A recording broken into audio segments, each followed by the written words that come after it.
All right, I don't know what video this is going to be right now. The plan is I was going to read the comments because I previously did a video discussing Scott Gimple's responses to the critique of Fear the Walking Dead Season 5. And then I just noticed there's a bunch of comments. Some of them are really solid from people who watched it and were not pleased. I was going to just tack this on to the next article that talks about the last article from Entertainment Weekly with Scott Gimple. And then I thought, I don't know how long this is going to be. So over here we have some people. Some of it's going to be blocked on screen, but you can go to Entertainment Weekly, scroll down, and then see the comments. But this Damien has a really solid point. Excuse me. If I put it at the end of the page, you guys can actually see it. But he says, Scott Gimple seems to be unaware or wholly mistaken about what it is fans liked about Season 5. The problems were entirely different from the things fans disliked about Season 2 of The Walking Dead proper. Fear 5 was poorly written, riddled with logical gaps, continuity errors, mischaracterizations, and outlandish, far-fetched events and situations that broke the audience's suspension of disbelief. It had nothing to do with the pacing of the season or frustration with setting up long-form storytelling. The season just wasn't well written. You know what? And he's pretty damn solid here. He continues, the difference in tone between Fear and The Walking Dead proper could not be more disparate. And not in the positive. Each show is unique way that it used to be. Fear feels like a low-budget B-movie filled with off-the-mark comedic beats. It doesn't fit into the same world as the main show anymore. The difference is even more stark when compared to what we've seen of the new series. Did I say that right? I think I mispronounced the word. I'll keep going though. Fear is like Z Nation. Okay, so people agree. Moving down. I want to highlight this guy here, though. This Chris, you're way off the mark here, brother. And I hate this critique that because zombies are in it, that you need to suspend your disbelief for everything, which is so against what made The Walking Dead so popular and the massive appeal, which is, and if you don't know, it's a zombie story that's grounded in realism, in reality. Daryl Dixon isn't going to lift a tree out of the ground and then swat 1,000 zombies, or at least I hope he doesn't. He's not going to get shot with a gun and we're going to see the bullets bounce off him like Superman. Why? Why isn't that going to happen? Because it's grounded in reality. It's the Jaws effect. I'm sure other movies do it, but Jaws is the one that was in that interview, that article that got popular a long time ago, where he said, I think it was Steven Spielberg, I love having one thing in the movie that is not real and everything around it is grounded in reality. And that's something for me as a fan, I found myself drawn to. As I was getting older, I kept noticing my favorite movies and my favorite stories are ones that have like that fake element, and it is just sprinkled in with something that's grounded in reality, a realistic world. Same with superheroes. I still know right now, if you take a superhero story, but you ground it in reality in a way that that makes it different, unique, and interesting instead of what it's debatable, but you get what I'm saying. That's the entertainment I love the most. So when someone says, oh yeah, there's a plot hole, and then Chris goes, oh yeah, there's zombies real, so you got past that, surely you can just forget about everything else, right? That is, first off, that's so off the mark, it's not even funny. We love it because it's grounded in realism. Daryl's not going to take a gun. I don't know why I keep picking on Daryl, but Michonne's not going to take a gun and then, shoot someone 50 times with it and the camera never moves off or never shows her reloading it. They're not going to do stupid shit like that. They might do editing mistakes with the unlimited ammo shotgun, and that's an editing mistake. That's, anyhow, I explained how that mistake happened, but I'm very proud of these showrunners. They risked it all by boring the crap out of the audience with some of the worst writing ever and blandest characters ever on TV. They risked it all by being absolute morons. So basically, Gimple says we don't acknowledge any critique and any plot holes, yada yada, from getting there. He did whiff bigly on the opportunity to talk up the female protagonist for the woke factor. What else we got? Sorry, Gimple. Time jump doesn't translate to jump in ratings. All right, so most people, like I said before with the posts for Fear the Walking Dead, most people are negative when it comes to Fear. It wasn't good. And I know Scott Gimple is doing his job. You know, he's holding strong. It would look bad if he was like, yeah, and threw them under the bus and said they sucked. Because there's no confidence in that to follow up and watch what's coming next. You know, if he's doing his job proper, then he's putting on this front and doing what he should, and then going to the showrunners and saying, listen, we need to step it up. We need to do something because what we're doing, you might love it, I might love it, but for the masses, the majority, they're not digging it. So we got to make some changes. How far apart in years. So anyway, what else we got? But the explanation to that was obvious. It was because it was a major part of the source material and the character is going to be introduced at the Green Farm. Yeah, those are some definite rebuttals to what Gimple has been saying. Clearly, comic book characters, there's story that makes sense while they're on the farm that long, even though there was some problems in the background that really delayed that part of the story, or at least didn't enhance it. I think being on the farm for a whole season is fine. They needed something else to enhance it. I think they picked Randall because it was the cheapest way. For the second half, what did they do? They went on a run because Herschel went and got drunk. They found Randall, brought him back, argued about what to do with him, and Shane cooked up this thing to send Randall out and set him up for the one to kill Rick and blah, blah, blah. That's it for the second half of season 2. And they really needed something more substantial than that, but they just didn't have the budget. And again, now that's documented. We know that.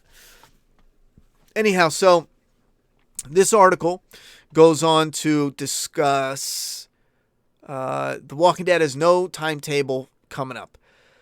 And this is part 3 of Talking with Gimple. And we're just going to breeze through some of these. I don't want to make this overly long, but as your duties have expanded, do you ever miss being a part of the day-to-day or of the original show? Absolutely, just for that kind of focus, you know? I mean, it's an impossible job, but a great job. I loved it for 5 years. I did. I almost have a young family, and I was away from them a great deal, even though I am here working deep into the morning every night. The joke's on me. This is a pretty busy job, too. Show running is a speed that is just unlike anything else, but the focus is unlike anything else in the way that everything feeds into each other, every aspect of it, from the writing to the production to the post-production. There's a part where it's all happening at once, but you can make these really cool things happen. We were doing all these things at once. I loved it, but I really want to try a different challenge. Also, yeah, I have a young family, so there's part of that. Anyhow, does it work with you and your current showrunner now? Do you outline stories together? Pitching what they're talking. We talk at the beginning of each year about the whole thing. In season 9, it was even deeper just because we had already done a bunch of work before season 9. Now we talk at the beginning of the year about overall notions and ideas. And then as things were coming together, pitching and really the week in, week out has been more going over scripts and just offering thoughts and notions and some cuts. Then there's a lot of business aspects to really attend to really difficult planning in the future, just trying to finesse crazy different places. Okay, so yeah, it seems like they talk a little less than what I assumed. He's talking about, getting together in the beginning of the year. I would have imagined they spoke on at least a monthly basis. I mean, I could be off on that. It could be the initial big conversation at the beginning of the year. I thought it was more frequent than that. Quite a bit. Well, I'll try to plus things anyway. I've asked you this question before, but I asked you this question, blah, blah, blah. Okay, so this is the timetable of how long you all want this show and story to go on. We're always in contact with AMC to ensure we're on the same page about moving forward. There isn't a timetable. And people are digging the show, and there's a lot of stories to tell. Angela said it too, that the last issue of the comic reads like a pilot. There's a ton more story to tell as long as the audience wants it. We would love to tell it. So far, we are very much on the same page. Yeah, we know this by now, especially on this channel. We talk about how whether you're a hater or not, whether you're a fan but you're frustrated, it doesn't matter. The Walking Dead universe it's Star Wars, man. It's here to stay. Star Wars, the saga ended, but we know they're building up and ramping up to create more Star Wars movies and Disney Plus movies. The Walking Dead is the same. The universe is going to continue on. I remember talking to Robert years ago about the comic where he said, I don't know when it's going to end, but I know how it ends. Do you have in your head a vision for how the show will eventually end? I've had visions, and I think you always have to have a small variety of ways it could go because there are so many different things that can happen outside the narrative production-wise.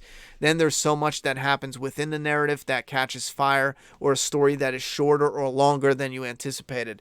I have little writing experience, but he's definitely on point with that, especially with trying to piece together. I have a comic now that I'm trying to plan certain storylines on, and I could see what he's saying. That definitely rings true. I've always had a few different aspects in mind that serves a greater theme. As far as the ending for the show, though, whenever it might be, I would be talking about it with Angela and really trying to fulfill the whole of it. I think with Andy's departure, we tried to sort of fulfill the whole of Rick's story on the show, and we had planned that for a great while. It'll be the same whenever, if ever, the show ends. Maybe we simply don't have to deal with it. Were you worried the show wouldn't be accepted without Rick? That's a good question. Were you concerned about that? There were people who were concerned about that, who were making me concerned about that, but I don't want to imply that I was certain how it would go. For this, I just felt I was more worried about the way that Rick was leaving. I was hoping the audience would be intrigued and want to see what all that was about, which I feel is basically what happened. I was pretty nervous about that, but I feel that Rick is a gigantic part of the new show, and he has a gigantic story, and that story could be told in any number of ways. As long as he kept telling Rick's story, we were doing right by the audience. It could be in any medium. Maybe not any medium, but it could be in the movies, and hopefully people would be happy with that. I felt the show had so much to offer, even with losing someone as huge as Rick, that they would dig it. Okay.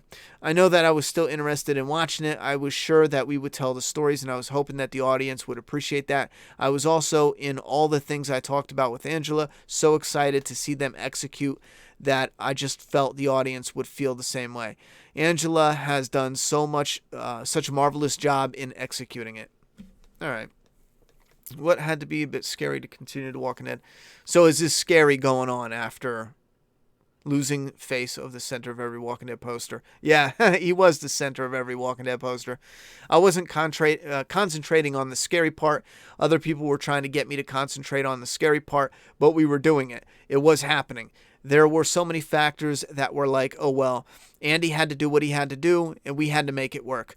I'm really happy with the way that we did that. It allows us to tell an entirely different Walking Dead story with the star of The Walking Dead.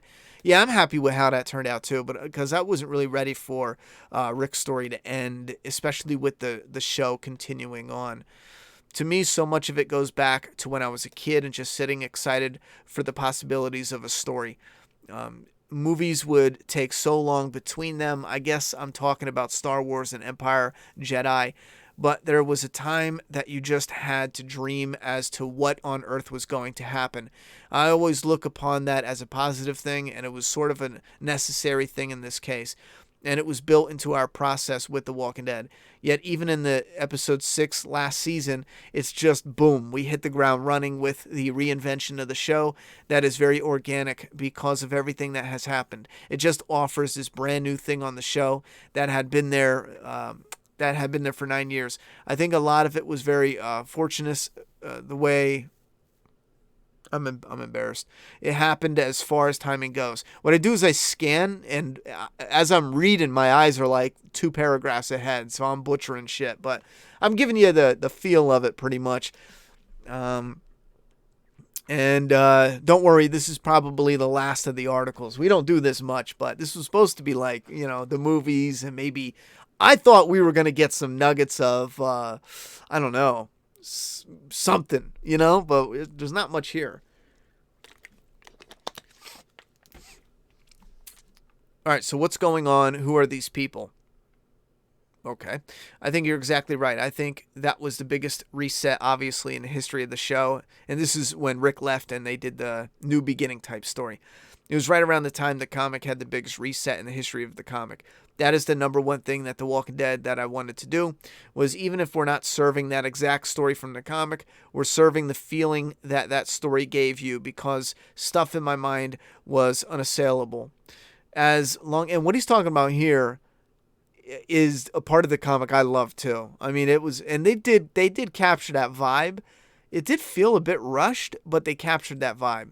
As long as we could generate those feelings, I felt we were going in the right direction. Episodes 905 and 906, I think, really generated that feeling. As long as we look on the show, obviously the next yada, yada, yada. All right, so what is all this going on? This is the next show. What can you say about that? Commonwealth is its own thing, and there are a lot of changes to the comic story and the show. But it is important to me and to Angela to tell a story from the comic. There might be some weird minor ways that it touches, if at all, but it's a version of the story from the comic. Wait, hold on. As long as we look ahead, obviously the next big beat is the introduction of Commonwealth. Getting back to the 3 rings in the CRM that we were talking about on Worlds Beyond, and the Commonwealth intertwined with all that, because obviously is the Commonwealth, because there's a lot of speculation that it might be. All right, so this is fans speculating if the Commonwealth will be one of the communities or intertwined with the communities of CRM. And no, the Commonwealth is its own thing, which I'm happy about that. Intertwining them gets a little too close for comfort when it comes to having Rick in movies and not back on the show. You can't have Commonwealth a part of the CRM, because you're bound to have plot holes come where why haven't they ran into Rick or heard something about him? It's too close for comfort. So I think that's a good thing to keep it on its own. Tell a story from the comic. Weird minor ways it touches. Okay, so weird minor ways that it touches, like someone from the Commonwealth has visited a community from CRM, minor like that maybe. But it's a version of the story from the comic. Okay, but we are getting the Commonwealth on the show.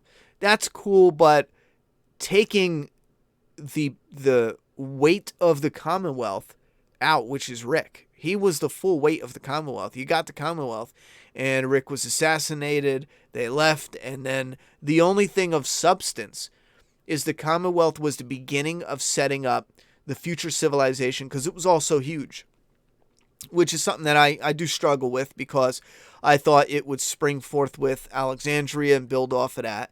But they just, we just find a huge community. Rick just takes over as leader. And then he dies, we leave, and Maggie's president. Some of that was a bit frustrating as like a viewer, because I would have preferred they built up their own community. And then they found a community that was same size and assimilated in that case, and make it a little easier. Because, listen, they found Alexandria, they took over. They found the Commonwealth, they took over. It has that vibe, that repetitive. Anyhow, so with the Commonwealth and Rick being detached from it because he's not in the movie, the only thing of substance is Maggie being president. And when they're bringing Maggie back, I'm hoping they at least that's the substance we're getting. But they're adding some new original story that's going to have some weight to it.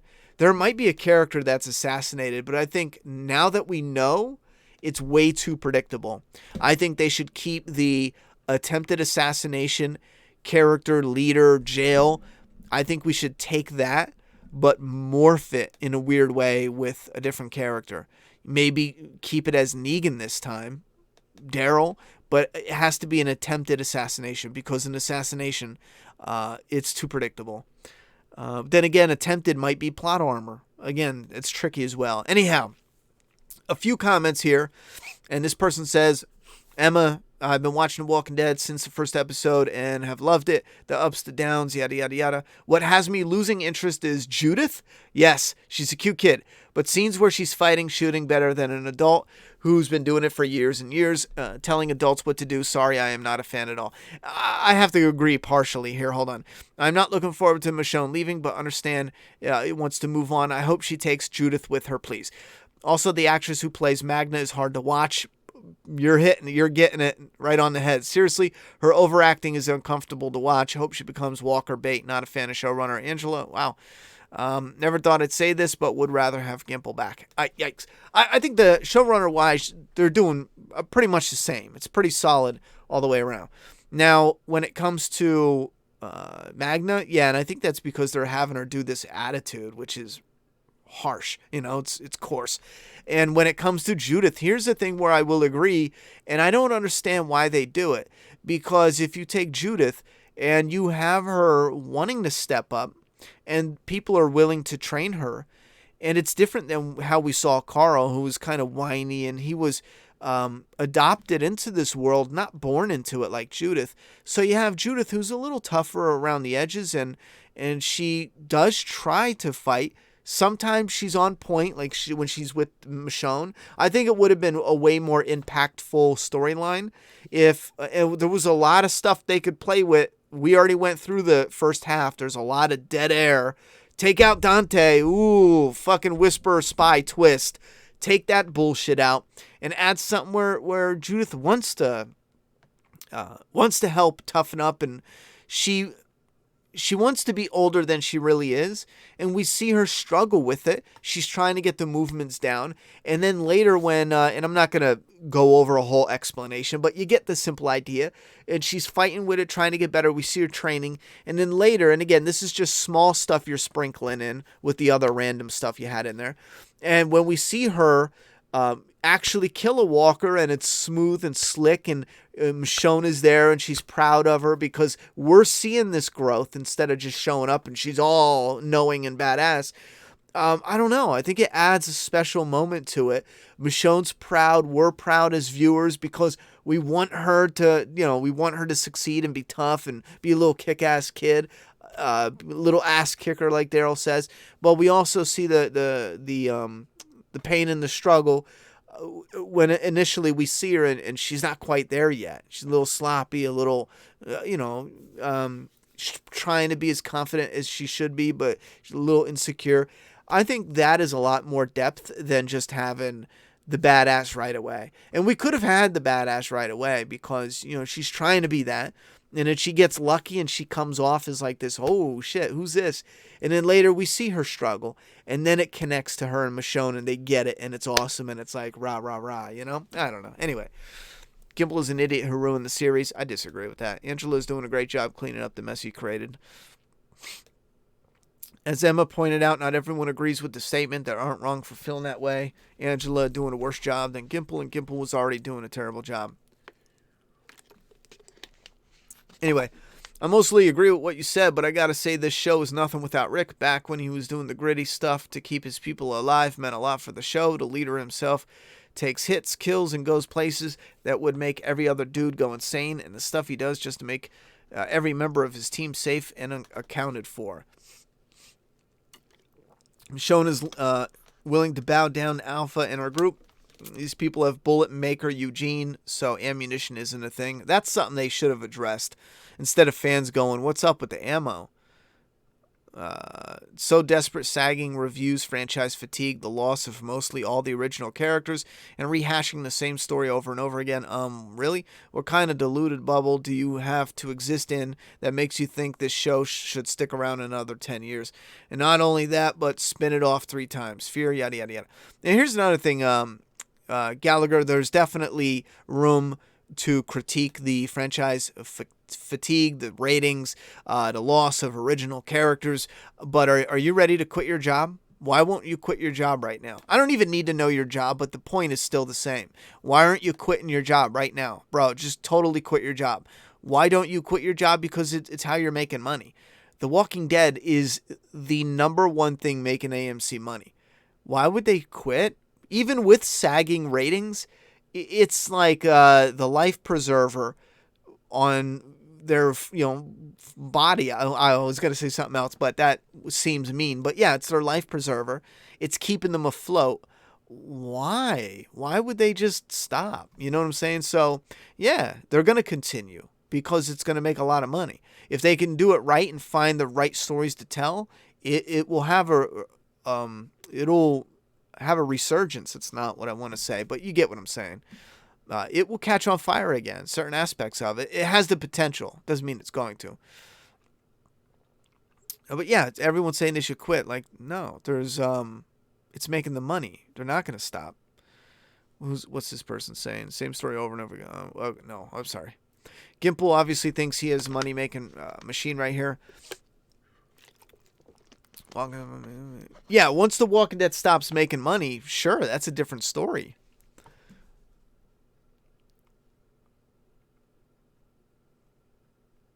Honestly, if I was in charge, let's see. Okay, let's see if Rin. Honestly, if I was in charge, I would scrap all these new dumb series Gimple keeps making and do like a prequel type series based off one of the regular cast characters.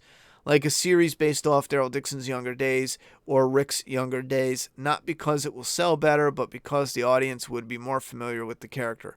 Yeah, I'm sorry, but we are glad. You're insulting Gimple, and you are so off base it's not even funny. First off, how are you going to do Daryl Dixon's younger days? Are you going to pay to have him have that kind of effects done?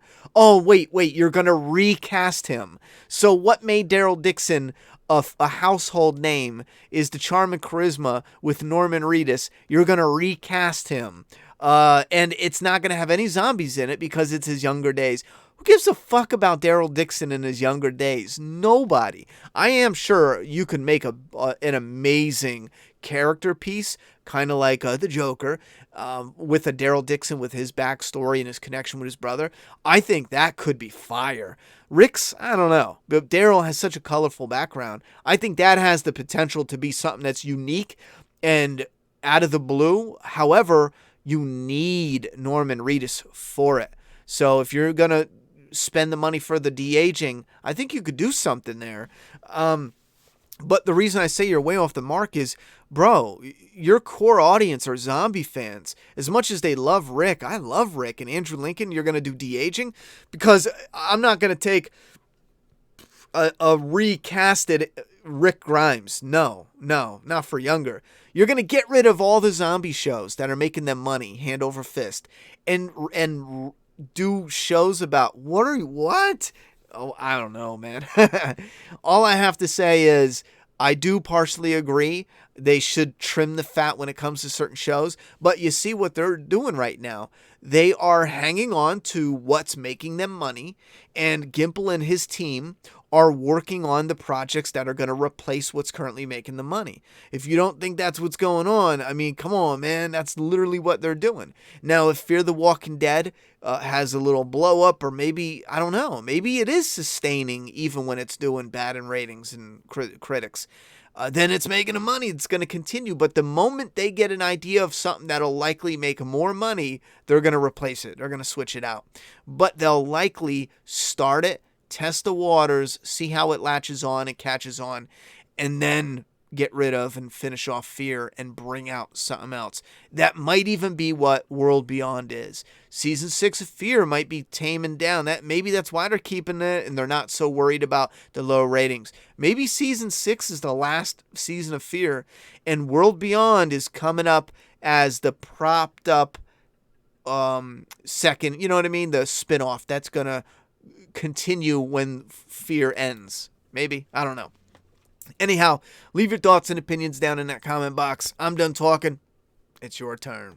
Sorry this is long again.